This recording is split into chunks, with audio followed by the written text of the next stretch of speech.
Great. Hello, everyone, to another webinar of Gable. Today, we're going to talk about real estate strategy in uncertain times, which is, I feel like, probably the last 5 years, from scrappy to strategic, and how do you balance all of them. So while people are trickling in, let's get to know each other. Please, whoever joins, write your name, your role, your company, and where you're dialing in from. We usually get all over the world. So it's quite nice to see. And while, that's awesome. And while people are trickling in, a little bit about Gable, who's hosting this webinar. My name is Lisa. I'm the CEO and co-founder of Gable. Gable is the workplace operating system. We're a fully integrated solution for seamless hybrid, remote, and in-office management. We have 4 key pillars of our platform. The first would be access to thousands of co-working spaces on demand, globally distributed for your remote employees. The second piece is event orchestration, or organizing events, whether those are in your offices or in offsites. For your in-office operations, we do everything related to hybrid workforce management, meaning desk reservation, meeting room booking, and everything that is integrated within your entire ecosystem, integration with HRS tools, with your Slack, with your Teams, with your calendars, etc. And finally, visitor management and package delivery. So everything that's related to the front of the house, I would say, when you come into the offices. And without further ado, I'd like our speakers to introduce themselves. Please state, your role and also a little bit about your hybrid strategy or workplace strategy at the company. Matt, I'll start with you. Great.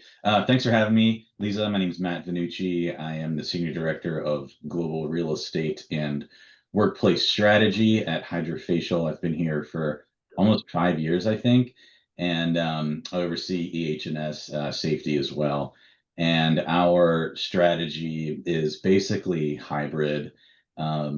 We leave it up to the managers to kind of deem the best workplace environment for their people. It's been working really well, so we're going to continue with that. Pass it again. Ken. Hello, everyone. My name is Kenneth Carney. I'm the Executive Director of Global Real Estate and Office Operations of People Inc. We are based primarily in New York City. We have offices kind of around the US and abroad. Our current workplace strategy is also hybrid. We run a kind of what we call a 3 means 3 policy. So we allow employees to kind of have the flexibility to pick any 3 days during the week to be in office. And yeah, thank you, Liza, for having me. Awesome, amazing. Also, for those of you who are, repeat comers to our webinar, we'll do about 30 minutes of questions, and then we're gonna move to the Q&A session, which you can all go here. We already have around 15 questions, so there are a lot of interesting questions that we are going to answer today. You can simply go to the link here and put the code, and then you'll see all the questions, and you'll be able to either enter new questions or upvote the ones that you would absolutely want us to cover. Great. So without further ado, as they say, we're talking a lot about the aspect of being scrappy in a sense, or just like strategic versus scrappy, and a lot of the variations that come in between. So Matt, first question to you would be that you've gone from having like a dedicated project managers doing all those build out, and we even talked about a lot of travel and like all of those things, and now to making sure that everything is focused on cost saving and budget reductions. Can you walk us through a little bit about the transformation, the scrappier approach, and what does it look like day to day? Right. So these kind of budgetary constraints are coming from a macro environment of us not knowing if up is down and left is right these days. We all live in the same world, so we know what I'm talking about. And so I have to control what I can control. One of the ways that we can save money on if there's tariffs coming in from us buying wood or gypsum board for a new build, I'm adding a 30% contingency across the board, and as everyone should. I don't know if those are going to be in place at the time of build or not, but what I could do is control other things that such as a project manager, which I like to have. I think they are worth their weight in gold. I think it's the toughest job in our industry. So kudos to all the project managers out there. I think it's really stressful.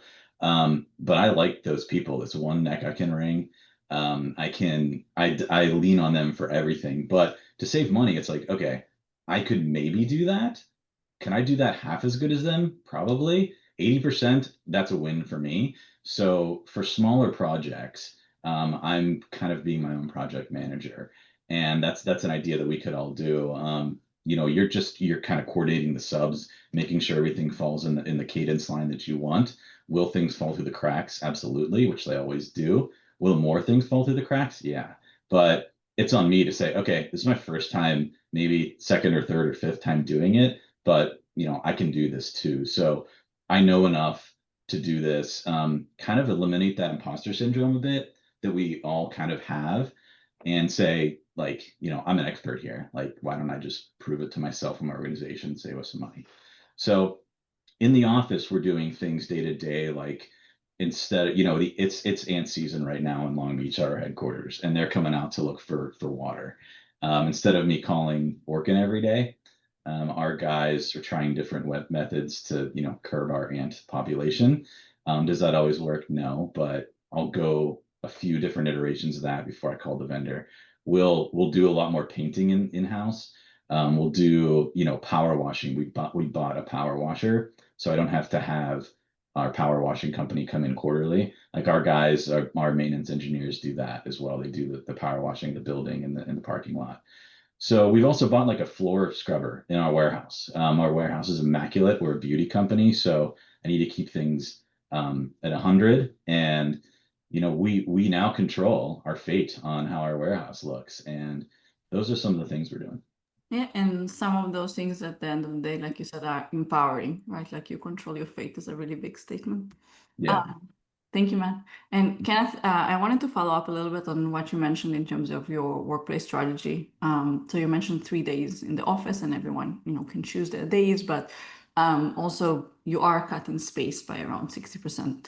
So how do you balance it, right? How does this organized chaos probably come into play? And how do you balance the need for people to have space for gathering and the reality of the fact that you need to cut costs and reduce space? Yeah, I mean, I think, we as an organization have been, I mean, I think like a lot of organizations since COVID have been struggling with, the too much space or not enough space conversations. And so, we were dealt with the hand during COVID where, our company went through a lot of transitions from COVID where we were, going into COVID, we were a company of 300-400 people. And when we came out of COVID, we were fortunate enough to do really well and kind of expand our footprint and grow our business and acquire multiple businesses where we came out of COVID with 4,000 plus employees. So went in at 300, came out at 4,000, and a massive real estate footprint. And so the first thing we started looking at was, well, we don't anticipate ever going back to a 5-day work week. And this is, coming out of COVID, we were saying this. So our strategy was let's look at where we're having where are all of our offices, where are they, what type of markets are they, and are they contributing to the overall success of our business? And so what we started to see was that, having talent all over the US and all over the globe is super important for certain aspects of certain roles, but do they all need their own office? And so what we started doing was looking at where the most strategic places our offices could be. And, we have a main hub in New York City, we have a main hub in Des Moines, Iowa, we have a main hub in Birmingham, Alabama. And so those were the 3 core offices that we wanted to focus on. And every other office was was looked at as, a space that probably would work well for employees that were there, but was it necessary?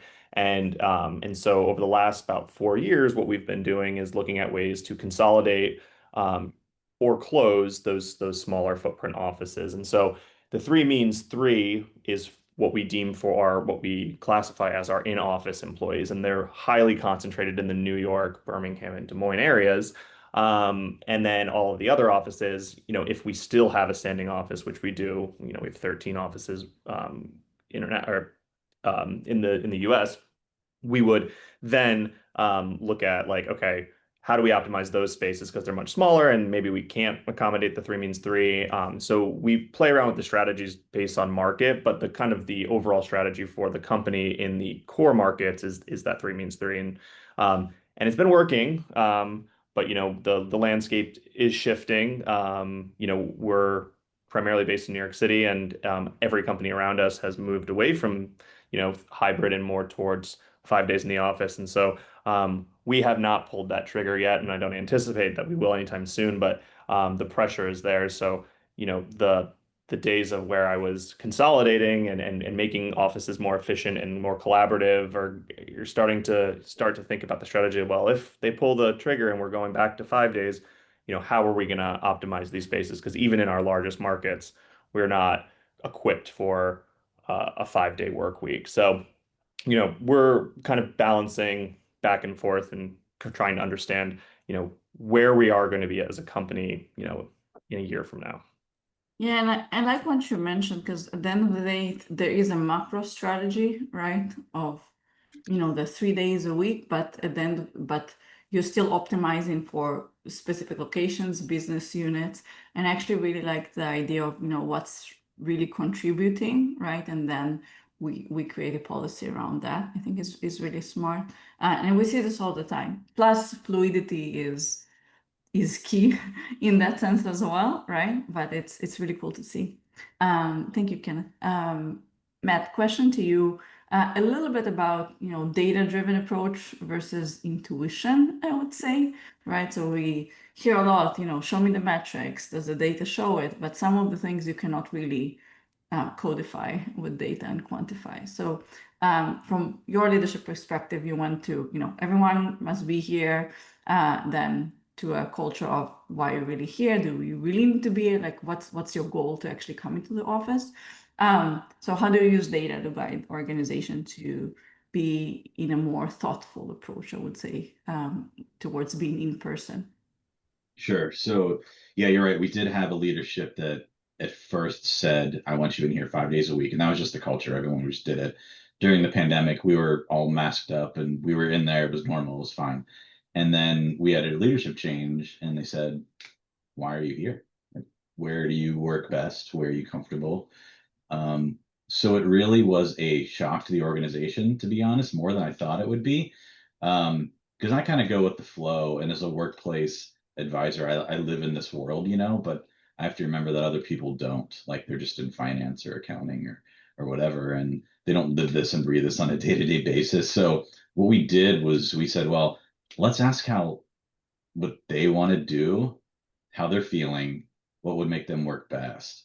And instead of me telling them, because if I ask them a question, it's like we're working together. Instead of a policy that's like coming down on them, it's like, okay, tell me what you think and let's find the best situation in between.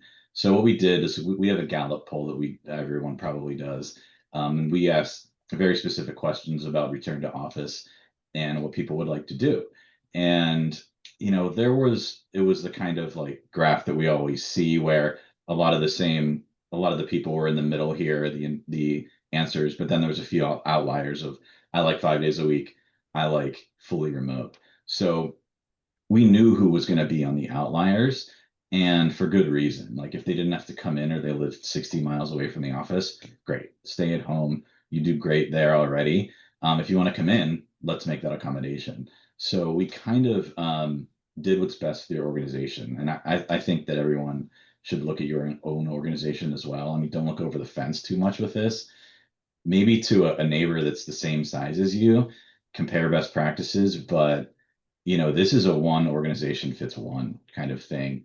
Yeah, and so everyone was aligned with the hybrid work environment that we do. You come in 2 to 3 days, it's up to you. We're all adults. We treat everyone like that. So if you're not getting your work done, it's visible.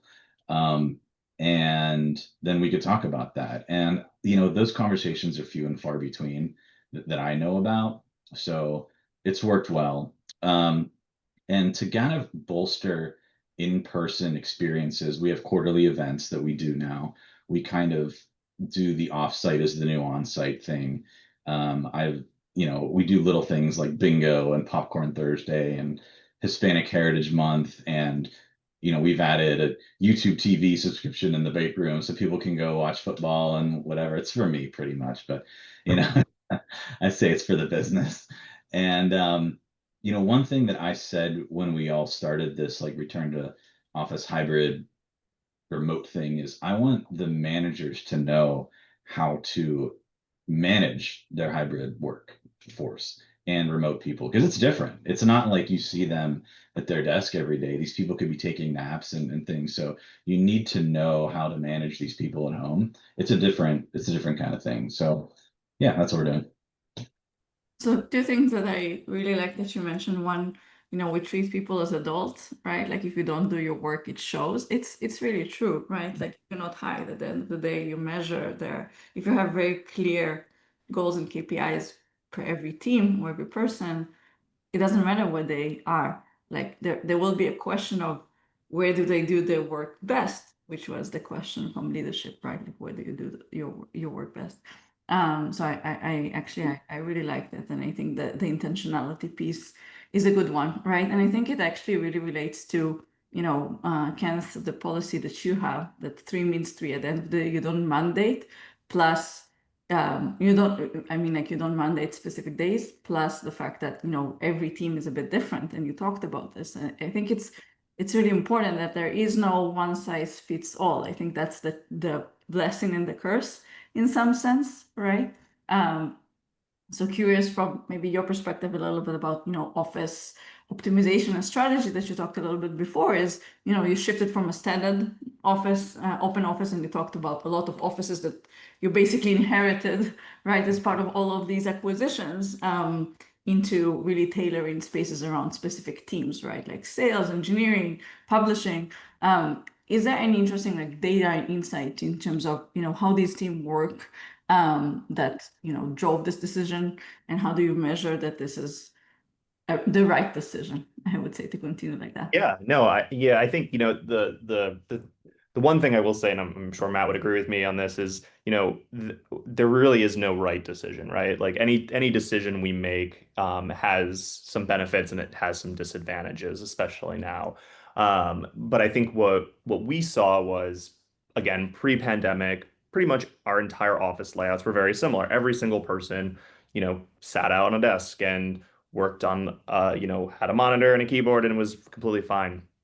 And what we started to see was when we were, tight for space and we were bringing everyone back, and there was potentially some socially distanced things that we were trying to accommodate for and all this stuff. We started thinking like, okay, well maybe we don't just bring everyone back to sit down at a desk and do the same things. Let's figure out what each team needs.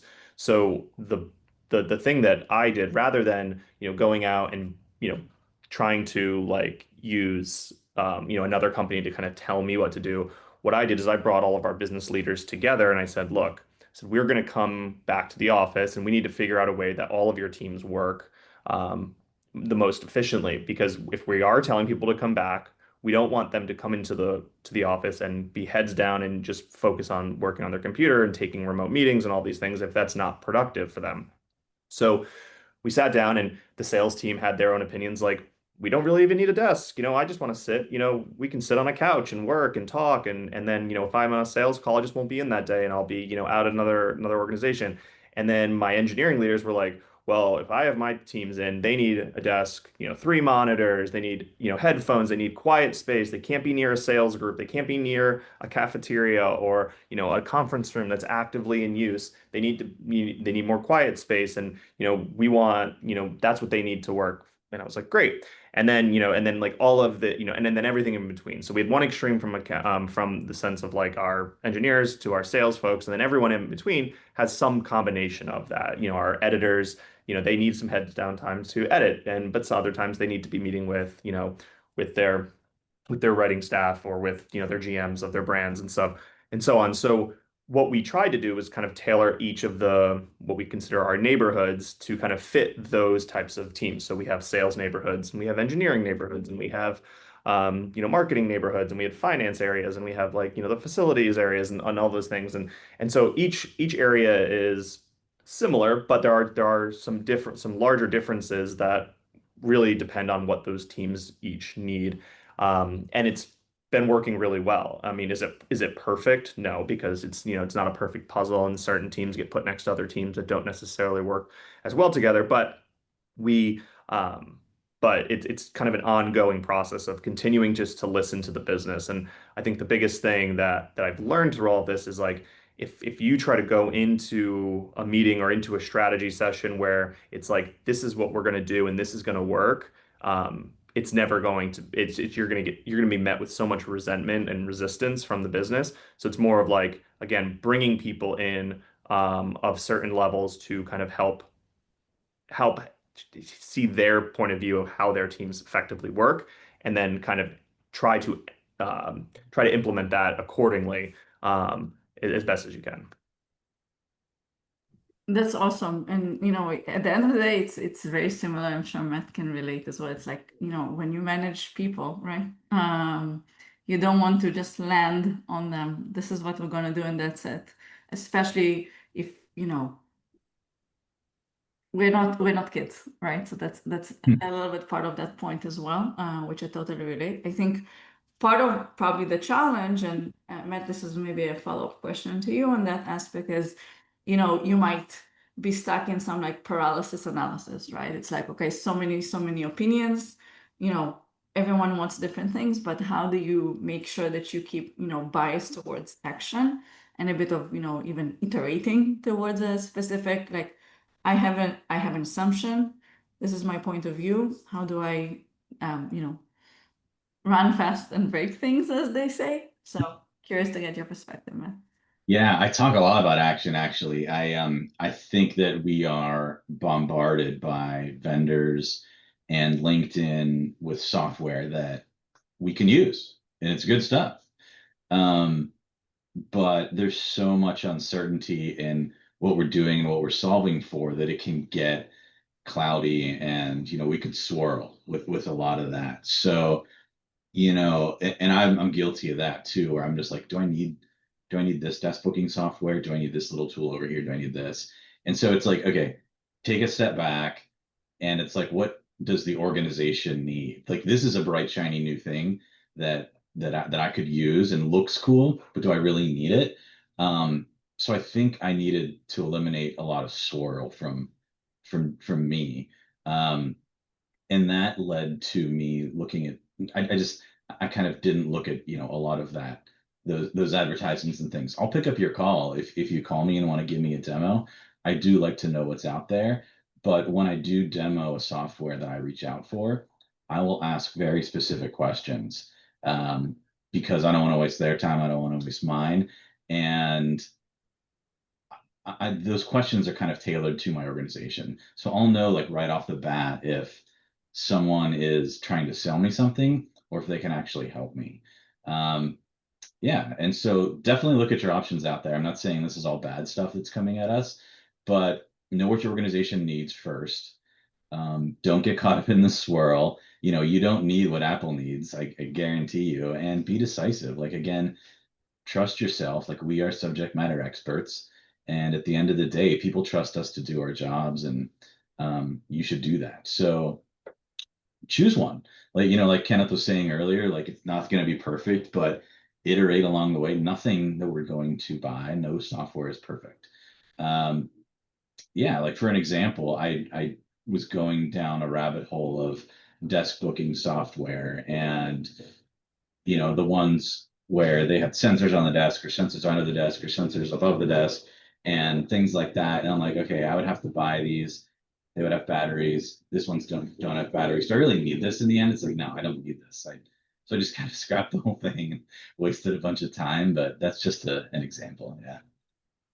Yeah, and thank you, Matt. And I think, Kenneth, maybe it's as a follow-up question to you, right? Like, you talk a lot about, the collaborative approach, and a lot of opinions, I'm sure. How do you then funnel it to a strategy? Or, okay, this is what we're going to do. I hear you, but this is what I think. Like, can you walk us through? I think there is a lot of like managing up, managing down, managing sideways, feels like it, but curious to get your perspective there. Yeah, yeah. I mean, I think, yeah, I mean, definitely there's a lot of managing up, right? We have a lot of opinions at the senior most levels of our organization. Our CEO has a very opinionated and passionate direction of where he wants to take our company and how we work in our office. And our CFO has a very different mindset. He would love for people to be in, but doesn't it, if work's getting done and things are going well, then it's okay. So you do have to balance a little bit of both of those personalities. Both of those folks are two people that pretty much run our organization, and one's opinion is much more passionate than the others, which then that level kind of keeps trickling down to the entire organization. But the biggest thing I think is if you can give teams small wins of things that they want, then they typically tend to be okay with that. Whenever you bring someone into a meeting like that, they probably have 30 things they want to get done. If you can find like the top two things that really are important to them and make sure that that's part of their new strategy, then usually that's a solid win for them. And most people, I would say, and not everyone, but most people are pretty reasonable and understand that, you can't have 20 different opinions and make 20 different things operate and work in one specific space. So my strategy with those folks is really to find out kind of all of their wants and needs, kind of digest it down into a few key things that I know I can accomplish for them, and then kind of continue to do that for everyone, while balancing the fact that our leadership may have some contradicting opinions on how that looks, but you know as we kind of coined our phrases here at People Inc., it's we just kind of drive at the crash and see what happens. Um, and we're also firm believers that like we can try anything, and if we fail, it's not necessarily a bad thing. So we take what we learn from those failures and kind of redevelop and reprioritize and redeploy different strategies consistently. And whether or not that is frustrating or not to the business, certainly to me, is not really up for debate. It's more like this is what kind of I've signed up for, and I'm happy to kind of continue and see kind of what the next thing will be. And so that's kind of how our strategies work internally. And, it's very similar, by the way, even though your strategies are a bit different, the way that both of you approach is quite similar in a sense of there is no like, this is what we're doing. We know that this is the best and rightest thing for the org. There are a lot of iterations. We are in this together in a sense, like feedback is welcome and failure is welcome as well. It's not something that I think was before, correct me if I'm wrong, is the fact that you can actually iterate on workplace strategy in such quick capacity. If we think about this, I think it's actually a good thing. Right. I wanted to move to our second section of the Q&A because there are many questions. The question that was upvoted the most for those of you who are looking at the Slido is what kind of data or analytics are most persuasive to leadership when making strategic real estate decisions. And maybe I'll even open it a little bit more and ask like, what are the things that you're actually measuring? There are many metrics out there, but curious to get your perspective on that and how does it help you with, saying this is a failure, this is a success, or managing up as we talked before. Yeah, I could take that first if you'd like, Kenneth. So with the question of data analytics, most supposedly making strategic. Okay, real estate. So when making decisions, like Kenneth is saying, our CFO sees things differently than our CEO. And I need to bring every cost that we're going to see. I need backup for those costs in case they want to see that. And I need the solve. I'm not bringing them a problem, I'm bringing them a solution. So I'm saying, okay, you don't like that solution, here's an alternative that I think would work. And sometimes they'll say, yeah, we're going to save money, but build in the optionality. I want optionality. And that's what I'm seeing a lot more now is, in our real estate decisions, we're planning for 1 to 3 years. I can't see beyond 3 years right now, unless it's a flagship location or a warehouse location, industrial, something like that. So I plan 1 to 3. Some other metrics that I've employed here is a revenue per square foot. So we are a very big cost center in real estate. We're the biggest behind the employees. And when I can say, okay, this location, I've talked to sales, I've talked to marketing, we surmise that this location will garner us this much additional revenue. And that will pique up their interest a bit and say, I've never heard this before. I'm not patting myself on the back, but people know about revenue per square foot, but it's like that's a new way to measure instead of just like, this is the cost, here's the revenue, here's what's possible. My glass is always half full, and that's what I like to present as well. But I need to live on the side of reality too. When they say, okay, what is actually going to cost us? I need the iterations of like, this is the good, better, and the best that we could do. Yeah, that's kind of how I'm leading it. Yeah, I mean, I would say like we're similar in that regard. I mean, we look at all of our, my CFO particularly looks at, every office as kind of like a revenue drain. So part of what I do and part of our consolidation process is obviously to take all the revenue that we're spending on real estate and kind of reduce that footprint, like I talked about before, by consolidating smaller market offices.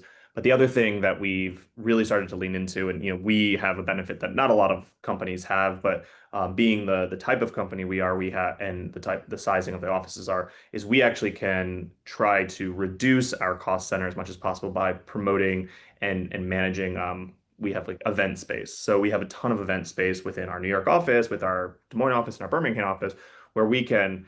I have people on my team that go out to the market and say, People Inc., we own some pretty iconic brands like People Magazine and Food and Wine and all these things. And we can bring outside folks in and have kind of first looks at these brands and host events that help drive revenue, which lowers the amount of money that is flowing out of my department pretty regularly, which is kind of nice. But in general, it's the same thing. It's like, how do we make sure that all of the money that we're spending is being used appropriately? And the thing that I think sometimes people get stuck with is like, okay, you're such a large cost center, so just shut things down and things will be fine, and you save all of that money.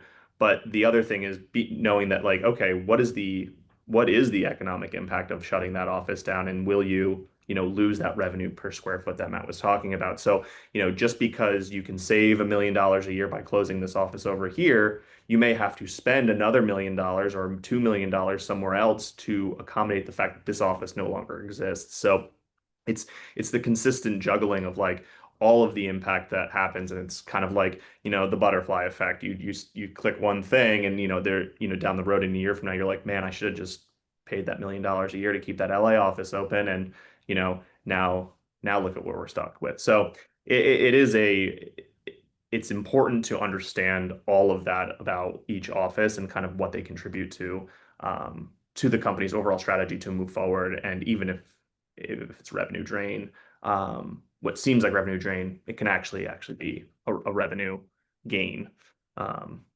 So yeah. Amazing. I like it that it's a very different rephrasing in that sense. Another follow-up question that I think is really relevant as well is just, again, the way that people work is what has changed internally at your orgs in terms of space allocation? Individual offices versus collab spaces, amenities, open seating. would love to hear from each and every one of you on this, and any metrics that you measure around utilization of these spaces. Yeah. Yeah, this one is interesting, actually. We've moved to basically a shared space. Like we do events as well, where we bring in estheticians and we train them on how to use our product. And there's 25 or so in a room at a time. So what we've said while we're optimizing our portfolio is, okay, those are a few days a month, maybe, 4 to 5 or 6. Um, why don't we have the office in the same space? So we're doing some things where we share that space with the office, where we use those desks for as a classroom setup for the days we're doing training. But then when the office employees come in, we have them, set up differently. We will buy different furniture for that. We'll buy the, traveling battery packs that people can use for their desks. This has worked a lot more than I thought it would, to be honest, because I think that, I don't like a noisy environment to me. Like I can't even have, when I was like younger, I could have like the TV and the radio and things on when I'm working and be fine, listen to like talk radio and absorb it all. But now I can't have anything. And so being in an office where there's people around me is a bit distracting, but people are collaborating more than I thought they would. So they're kind of thriving in this new office environment that we have in some locations, not all. And I'm going to say this is in about 50% of our locations where they're doing that. The collaboration rooms, we have, say, a few small offices with 2 desks inside of it. And in our smaller locations, it'll be a big location for meeting, or sorry, a big room for meeting, maybe 2 offices with 2 desks inside. People can share those offices if they want to get some office work done, or they could have some team meetings. So while optimizing our space, we're using it very differently than I thought we would. Yeah, I mean, we are a completely different model of how our office looks today than it was even right out of COVID. We're a big media company, right? And so legacy media companies tend to have a very specific look. If you remember like ad agencies like Mad Men, where it was like offices everywhere and assistants sitting outside those offices, and the culture of digital media and even print media was very similar to that for a long time, even coming out of COVID. And so we kind of flipped the script and said, coming out of COVID, we want the space, we want people in the office. And if we're not going to require you to be in 5 days, the days that you are in, you can't be behind a closed door for 8 hours each day. It just doesn't, it's like you might as well have just stayed home. And that's not the purpose of what the office is today. So we essentially, with very few exceptions, kicked everyone out of offices. Everyone sits on the floor, inclusive of like our president of sales. Our CEO doesn't have a technical office. He has his own conference room that he is, in and out of, but it is not a private conference room by any means. It's in the center of all of the action. And pretty much every senior leader is very, very visible throughout the days that they're in the office. And so as I'm sure most of you can imagine, when we first started this process, it was like, how dare you? How dare you do that to me? How dare you take my office away? I've worked for 20 years to get this office, and now you're not telling me I can't have my office. And, people were coming after me with like pitchforks on this. And a few months later, the mind shift really took place, and everyone was like, "Oh wow, this is actually so much better. I can see my team every day. I have, drive-by conversations with them. It really, reassures the fact that, why we're in the office and we're, really collaborating very well. And what we did was we said, we're not really taking your office away. We're creating that space to be your team's room. So like everyone on your team has this office. And so what that helped with was, one, it got all the senior leaders on the floor to actually interact with their employees. But two, it freed up a lot of our bookable conference rooms, because teams, instead of having to go book conference rooms all over our office, and here in New York specifically, it's 400,000 square feet. So it's a massive space. Everyone had 1 to 2 of these little team rooms in their neighborhoods that used to be their senior most leaders' offices that they could just pop in and out of as needed for calls. So it made it more efficient in the office, which I think, like helps when you're someone who is not that senior and you're like constantly having to go to different meetings and you're struggling to find a conference room, which, every company, no matter what company it is, always has this issue. Now it's just a little bit, you seem like your office experience is a little bit more efficient. And all of that to say that that whole mind switch was that we converted our facilities group name to be like we're no longer the facilities organization, we're the office experience organization. And our whole like goal and the theme of my team is create a better experience for every employee while they're in the office. And we're not just, going around fixing the AC and changing light bulbs. Still do that, but the everything else is about making it as seamless and as, least resistance of a time between the hours of, like 9 and 5 or 8 and 6 or whatever everyone's hours are. So and it's again not perfect. We're not the perfect company. We're definitely not, I wouldn't call us the North Star of any of this. But we definitely have seen a ton of improvement by really leaning into this kind of new model, which, I think people really enjoy. First of all, I really like the fact that, the transition from facilities to experience. I think we see this a lot, and that's essentially that, right? Like, obviously, like you said, fixing, the AC is definitely contributed to part of the experience, but to your point, like the way that you've redesigned the spaces is definitely much more focused on the experience side and maybe like creating the path of least resistance, which I think is a really big thing in that aspect. And Matt, you talked about saying like at the end of the day, this is much more around experiences. You're not, if you're not forcing people in, you have to optimize their time in the office, right? So I really like those approaches there. One last question while we have time, and I think this is factoring scrappiness and uncertainty. I'm gonna combine these two questions into one, but when there is fluctuating headcount, we talked about this, like Kenneth, you've grown 10x in terms of company size. Like how do you fluctuate in general? How do you account for fluctuation and unpredictability? You both talked about different, Matt, you talked about you only look up to 3 years. So how does it come actually into plan in terms of looking at the financial modeling or maybe workplace planning? Would be curious to hear about that.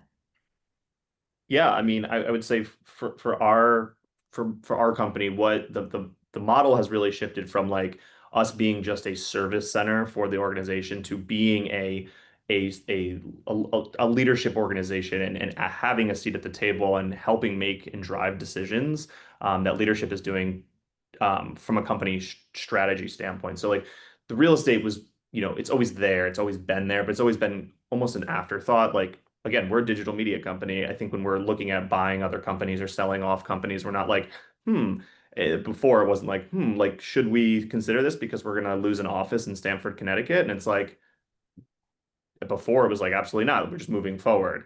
Now it's a little bit more like, okay, so this is the impact that bringing on this new company will have. We'll have this many employees. Okay, Kenny, now what does that mean for the real estate of our current environment? Like we're gonna inherit either all of these offices, or we are going to have to, we're going to have employees in certain areas that don't have offices, but we have an office. So what does that mean for us, and what drives that? What kind of revenue or what kind of expense are we going to incur by doing that? And so we become much more prevalent, much more part of the conversation well before the acquisition starts or right before the sale starts. We're kind of helping kind of guide parts of that conversation and ultimately, giving them some direction and helping them make a decision whether to do it or not. Whether it's the final decision or not, it's usually not, but at least we're there now, which before we never were. Amazing. Matt, anything to add from your perspective on that? Yeah, just about uncertainty. Like we kind of our CEO, solve today's problems today and tomorrow's problems tomorrow, which makes a lot of sense. A lot of sense. A Yeah. lot, so much A sense. good motto. I will definitely adopt. But Yeah. I'm like, I don't. It's hard to shift my brain on that because there's so much that I need to plan for. Because real estate is like moving an iceberg, and I can't just like pivot that iceberg on every decision. But at the same time, it makes a lot of sense. So that's kind of what I'm wrapping my head around now. Take it with what you want. Yeah. Awesome. First of all, thank you both. We are at time. I know it flew really, really fast. Thank you everyone who joined us. Thank you, Matt and Kenneth, for being fantastic speakers. I learned a lot, and I hope our viewers, listeners as well. And have a great rest of your day. And Thanks see you for having next time. me. Bye, guys. Everyone. Everyone. See you.